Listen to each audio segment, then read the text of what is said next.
Welcome everyone.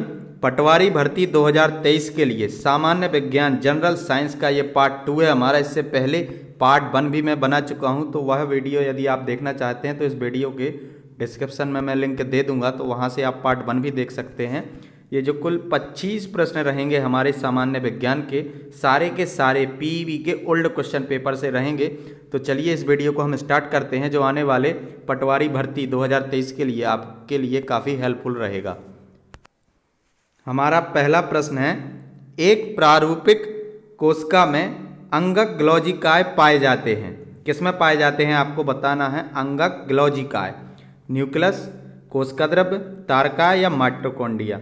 तो cytoplasm या कोशिका द्रव्य में पाए जाते हैं आपके अंगक ग्लॉजिकाय। ऑप्शन नंबर बी आपका राइट हो जाएगा। इसमें कुल 25 प्रश्न रहेंगे प्रैक्टिस सेट में, और सारे के सारे ओल्ड क्वेश्चन पेपर से रहेंगे पीईबी के, और 8 से 10 मिनट का ये वीडियो रहेगा। तो इस वीडियो को आपको पूरा देखना है और देखना है कि 25 में से कितने प्रश्न आप सही कर पा रहे हैं। अगला क्वेश्चन देखते हैं।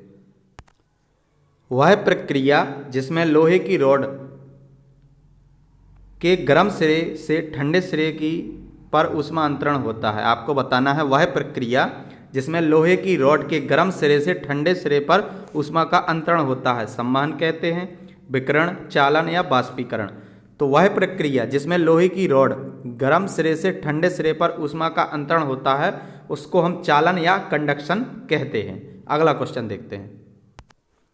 ट्रैक्टरों के संलग्न आधुनिक यंत्र जो श्रम और समय बचाते हैं कहलाते हैं कुदाल, हल, हैरो, कल्टीवेटर। तो जब कोई भी प्रश्न एग्जाम में आपके सामने आता है तो पहले तो आपको सबसे पहले उसे ध्यान से समझना है। पूछा गया है ट्रैक्टरों से संलग्न आधुनिक यंत्र जो श्रम और समय बचाते हैं, कुदाल, हल, हैरो या कल्टीवेटर। तो वो कहलाते हैं कल्टीवेटर, जो क्या करते हैं आपका श्रम और समय दोनों बचाते हैं। ऑप्शन नंबर डी कल्टीवेटर आपका राइट हो जाएगा। अगला क्वेश्चन देखते हैं। कवक और बैक्टीरिया जैसे जीवों का प्रयोग खरपतवारों को नष्ट करने के लिए किया जाता है। ऐसे जैविक घटक कहलाते हैं कवकनाशी, बायोविडिसाइड्स, शाकनाशी, कीटनाशी। तो कवक और बैक्टीरिया जैसे जीवों का प्रयोग खरपतवारों को नष्ट करने के लिए किया जाता है। ऐसे जैविक घटक कहलाते हैं हमारे बायोविडिसाइड्स। ऑप्शन नंबर बी आपका राइट हो जाएगा। अगला क्वेश्चन देखते हैं। ध्वनि की प्रबलता पर निर्भर नहीं करती। कंपन का आयाम, कंपनावृत्ति, वस्तु का कंपन करता हुआ क्षेत्र, ध्वनि के स्रोत से श्रोता की दूरी। तो आपको बताना है प्रबलता निर्भर नहीं करती, तो निर्भर नहीं करती है कंपनावृत्ति पर, फ्रीक्वेंसी ऑफ वाइब्रेशन पर यह निर्भर नहीं करती है। कंपन के आयाम पर भी निर्भर करती है। वस्तु का कंपन करता हुआ क्षेत्र इस पर भी निर्भर करती है। ध्वनि के स्रोत से श्रोता की दूरी इस पर भी निर्भर करती है। लेकिन ध्वनि की प्रबलता कंपनावृत्ति, फ्रीक्वेंसी और वाइब्रेशन पर नहीं करती है। प्रश्न को आप ध्यान से पढ़ें, इसमें पूछा गया है नहीं करती है। अगला क्वेश्चन देखते हैं। प्रजातियां जो अब पृथ्वी पर कहीं भी मौजूद नहीं हैं, उनको कहा जाता है लुप्तप्राय प्रजातियां, स्थानिक प्रजातियां, संवेदनशील प्रजातियां या विलुप्त प्रजातियां। वह प्रजातियां जो पृथ्वी पर अब मौजूद नहीं हैं, उनको हम बोलते हैं विलुप्त प्रजातियां। ऑप्शन नंबर डी आपका राइट हो जाएगा। अगला क्वेश्चन देखते हैं। लकड़ी, कागज जैसे ठोस ईंधनों के दहन के उत्पन्न आग को बुझाने के लिए इस्तेमाल किया जाने वाला सबसे सामान्य अग्निशामक है जल अग्निशामक, सूखा पाउडर अग्निशामक, फोम अग्निशामक, कार्बन डाइऑक्साइड अग्निशामक। तो पूछा गया है लकड़ी और कागज जैसे ठोस ईंधन जब जलते हैं तो उनको बुझाने के लिए किस अग्निशामक का हम उपयोग करते हैं। तो हम जल का ही उपयोग करते हैं, जल अग्निशामक। ऑप्शन नंबर ए आपका राइट हो जाएगा। वे प्रतिबिंब जिन्हें पर्दे पर प्राप्त किया जा सकता है उन्हें इनसे संबोधित किया जाता है। आपको बताना है कि वह प्रतिबिंब जिन्हें आप पर्दे पर प्राप्त कर सकते हैं तो उन्हें क्या बोलेंगे या क्या संबोधित करेंगे। वास्तविक प्रतिबिंब, आभासी प्रतिबिंब, उल्टे प्रतिबिंब, परावर्तित प्रतिबिंब। तो वह प्रतिबिंब जो हम पर्दे पर प्राप्त कर सकते हैं उनको बोलते हैं हम रियल इमेजेस या वास्तविक प्रतिबिंब। ऑप्शन नंबर ए आपका राइट हो जाएगा। अगला क्वेश्चन देखते हैं। कॉपर सल्फेट के विलयन में बिजली के वाहक हैं प्रोटॉन, इलेक्ट्रॉन, न्यूट्रॉन, आयन। तो जो कॉपर सल्फेट के विलयन में बिजली के वाहक होते हैं वह होते हैं आपके आयन। ऑप्शन नंबर डी आपका राइट हो जाएगा। अगला क्वेश्चन देखते हैं। पानी के गिलास में रखा एक चम्मच पानी के पृष्ठ पर मुड़ा हुआ दिखाई देता है, इसका कारण है प्रकाश का परावर्तन, प्रकाश का अपवर्तन, प्रकाश का परिक्षेपण, प्रकाश का आंतरिक परावर्तन। तो इस क्वेश्चन का राइट आंसर हो जाएगा आपका प्रकाश का अपवर्तन। जब पानी के गिलास में रखा एक चम्मच, मान लेते हैं पानी के गिलास में कोई एक चम्मच रखा है तो वह मुड़ा हुआ दिखाई देता है, तो इसका कारण होता है प्रकाश का अपवर्तन। ऑप्शन नंबर बी आपका राइट हो जाएगा। आगे बढ़ने से पहले कुछ और जानकारी मैं आपको दे देता हूं। इस चैनल पर मैं प्रैक्टिस सेट भी अपलोड करता हूं जिसमें कुल 25 प्रश्न होते हैं। सामान्य विज्ञान, गणित, सामान्य ज्ञान और सामान्य विज्ञान दोनों रहेंगे, कंप्यूटर ज्ञान भी रहेगा और अभिरुचि भी रहेगा। ये 5 विषय रहेंगे, कुल 25 प्रश्न रहेंगे। तो इस प्रैक्टिस सेट को भी आप जरूर दें। हर विषय से मैं 5-5 प्रश्न लेता हूं। तो यदि इस प्रैक्टिस सेट को आप देते हैं तो आपको कमेंट बॉक्स में बताना है कि आपने 25 में से कितने क्वेश्चन सही किए, और साथ ही साथ आपको बताना है कि यदि प्रैक्टिस सेट में कोई कमी है या कोई सुधार का आवश्यकता है तो वो भी आप कमेंट बॉक्स में बता सकते हैं। इस वीडियो के डिस्क्रिप्शन में लिंक दे दूंगा, तो वहाँ से आप प्रैक्टिस सेट दे सकते हैं। और इस चैनल को यदि आपने अभी तक सब्सक्राइब नहीं किया है एग्जाम रेडियस को, तो इस चैनल को आपको सब्सक्राइब कर लेना है और बेल आइकन को भी प्रेस कर लेना है। और मैथ के और रीजनिंग के भी टॉपिक वाइज वीडियो इस चैनल पर अवेलेबल है। चलिए वीडियो में हम आगे बढ़ते हैं। अगला क्वेश्चन है क्वेश्चन नंबर 11वां। उस जीव को पहचाने जिसमें परिसंचारी तंत्र नहीं होता है, आपको बताना है नहीं होता है परिसंचारी तंत्र। कुत्ता, मेढक, मनुष्य, हाइड्रा। तो जो हाइड्रा होता है ऑप्शन नंबर डी, उसमें परिसंचारी तंत्र नहीं होता है, तो ऑप्शन नंबर डी हाइड्रा आपका राइट हो जाएगा। अगला क्वेश्चन देखते हैं।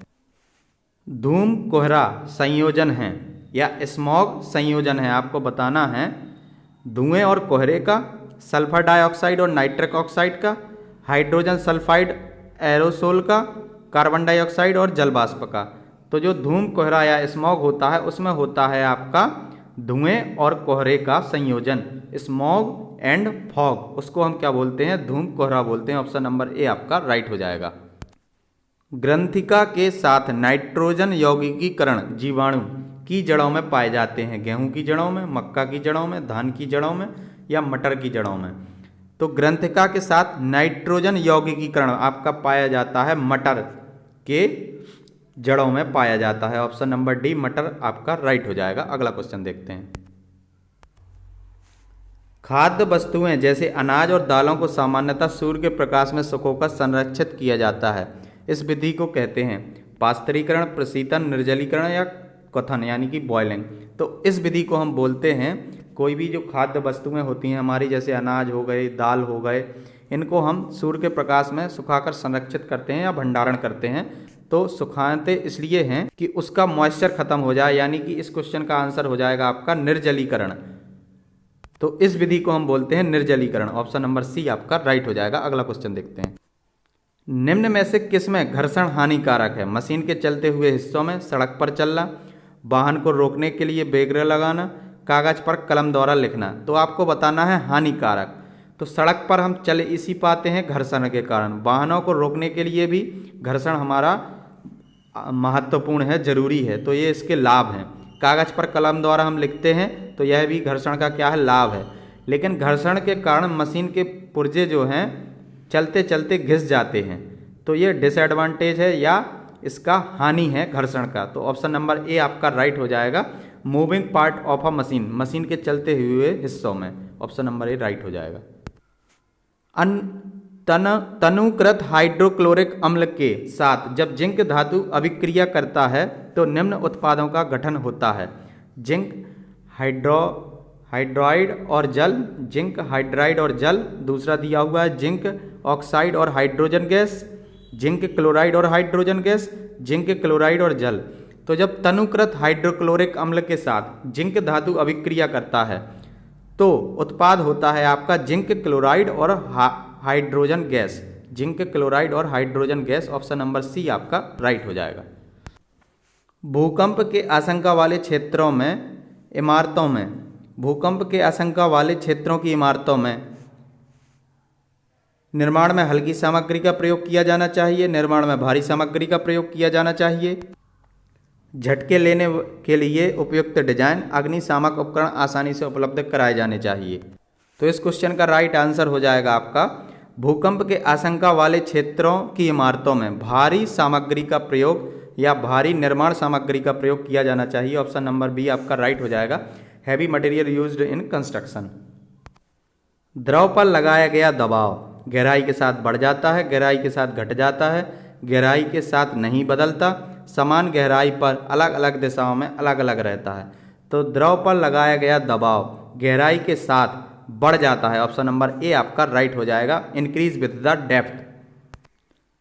इस्पात में आसानी से जंग नहीं लगता और वह इसका मिश्र धातु है, ताम्र का, पारद का, लोहे का और एल्यूमिनियम का। तो हम सब जानते हैं इस्पात यानी कि स्टील किससे बनता है या किसका मिश्र धातु है, तो आपका लोहे का है। ऑप्शन नंबर सी आपका राइट हो जाएगा। अगला क्वेश्चन देखते हैं, निम्न में से कौन घर्षण न्यूनतम करता है? पृष्ठ के बीच पहियों का उपयोग, टायर में खांचे, जूते के तलवे में कीलें, संपर्णशील सड़क पर बजरी का प्रसार। तो आपको बताना है घर्षण न्यूनतम यानी सबसे कम घर्षण कहाँ होगा, तो वह होगा आपका पृष्ठ के बीच पहियों का उपयोग करना।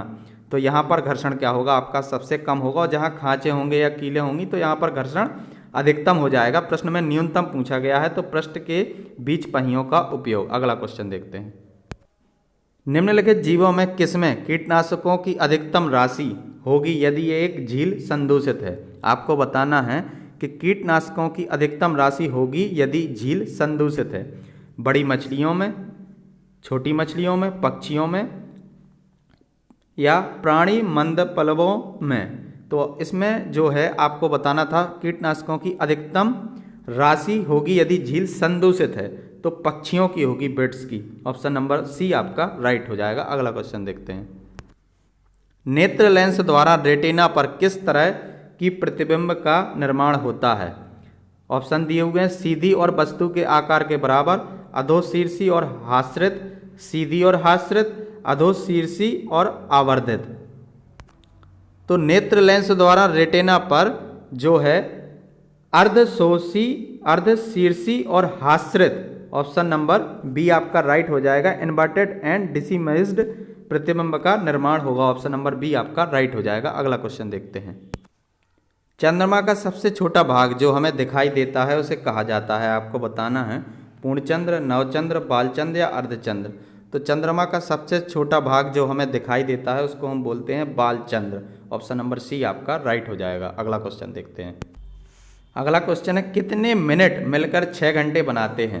तो आप जानते हैं 1 घंटे में 60 मिनट होते हैं, यहाँ पर 6 घंटे बोला गया है तो 6 से इसका गुणा कर दें, 360 मिनट आपका इसका आंसर हो जाएगा कि 6 घंटे में 360 मिनट होते हैं। अगला क्वेश्चन देखते हैं, अगला क्वेश्चन है हमारा, जुकाम और फ्लू में एंटीबायोटिक प्रभावित नहीं होते क्योंकि इनके होने के कारण हैं बैक्टीरिया, कवक, वायरस, प्रोटोजोआ।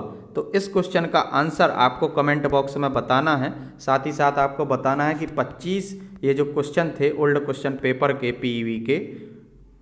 पीईबी का ओल्ड क्वेश्चन पेपर था ये, कितना स्कोर 25 में से आपने किया। और यदि यह वीडियो आपको पसंद आया हो तो इसको लाइक शेयर करना है, सब्सक्राइब नहीं किया है तो सब्सक्राइब कर लें। और इस क्वेश्चन का आंसर, जुकाम और फ्लू में एंटीबायोटिक प्रभावित नहीं होते हैं क्योंकि इनके होने का कारण है, इसका आंसर बैक्टीरिया, कवक, वायरस, प्रोटोजोआ में से आपको कमेंट बॉक्स में ज़रूर लिखना है। चलिए वीडियो को हम समाप्त करते हैं, मिलते हैं नेक्स्ट वीडियो में। Thanks for watching.